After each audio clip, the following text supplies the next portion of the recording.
In a bombshell announcement on Thursday, British Defense Minister Ben Wallace said Britain is supplying Ukraine with Storm Shadow missiles. Unnamed senior officials told CNN that the UK has in fact already supplied multiple Storm Shadow missiles to Ukraine in advance of the upcoming Ukrainian counteroffensive. What does Storm Shadow mean for Ukraine?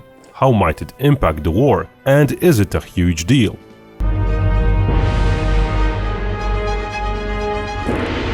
Over a year into the war, Western nations refused to send long-range missiles to Ukraine. The US was explicit in its no regarding ATACMS guided ballistic missile, which has a 300-kilometer or 185-mile reach. US said such long-range weapons might allow Ukraine to attack deep inside Russia, which might escalate the war. But now UK has sent Storm Shadows, which may be both less prone to interceptions and they have almost double the range. A Royal Air Force document states a 300 nautical mile reach as the lower end of the missile's range. That translates to 345 statute miles or 560 kilometers.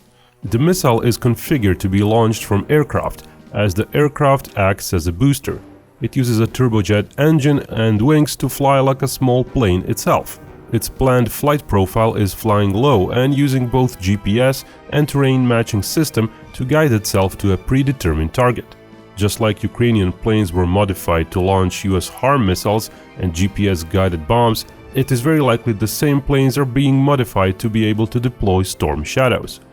Not having to fly high to launch, it's likely Ukrainian planes would be very hard to track for Russia, especially if they drop Storm Shadows still some distance away from the front line, as the Russian Air Force is still not really flying deep over the front lines, worried about excess losses.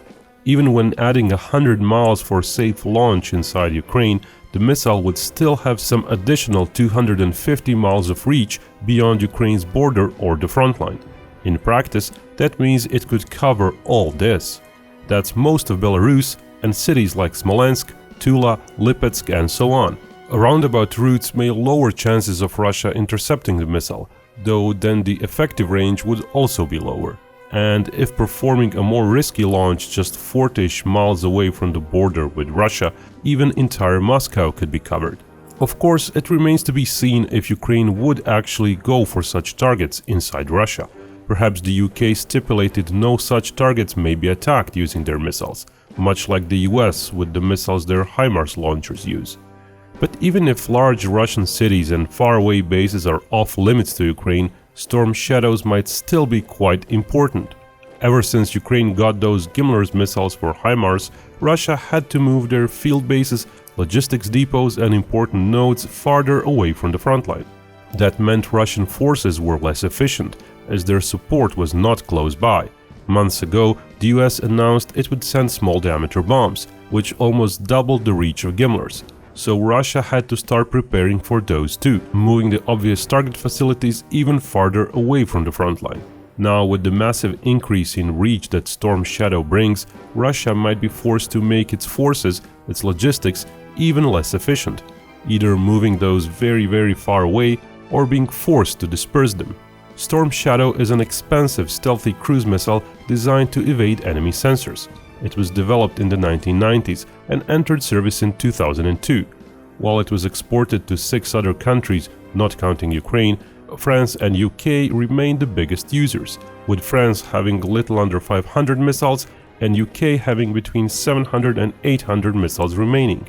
As both countries have started developing a follow-up missile to start replacing Storm Shadow by the year 2030, it's plausible the UK is willing to part ways with a sizable chunk of its inventory over the next several years. It's a 1.3-ton missile with a warhead weighing 1,000 pounds, capable of penetrating medium-sized bunkers. It certainly packs much more punch than a HIMARS-launched missile.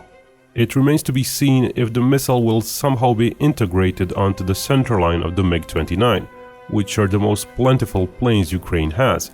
That might be more demanding than integrating it onto Su-27s, which Ukraine has fewer of. Su-24 heavy strike planes may be easiest to integrate the missile on, though it's questionable how many of those Ukraine has left. If it wants a chance of intercepting Storm Shadows, Russia will have to double down on state-of-the-art air defense systems and use radars liberally, which might expose those same SAM systems and give away their locations.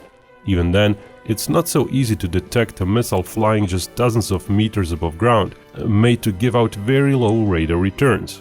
The numbers available to Ukraine are likely to be quite low, possibly ranging anywhere from a few dozen today to perhaps high dozens during the summer offensive, and in the long run a few hundred, so the overall effect on Russian war machine is not likely to be a game-changing one. But the missiles are still likely to greatly complicate defense of so many possible targets now in reach. The psychological and political effects of such attacks might be hard to assess right now. The war in Ukraine may have just gotten a little more complicated.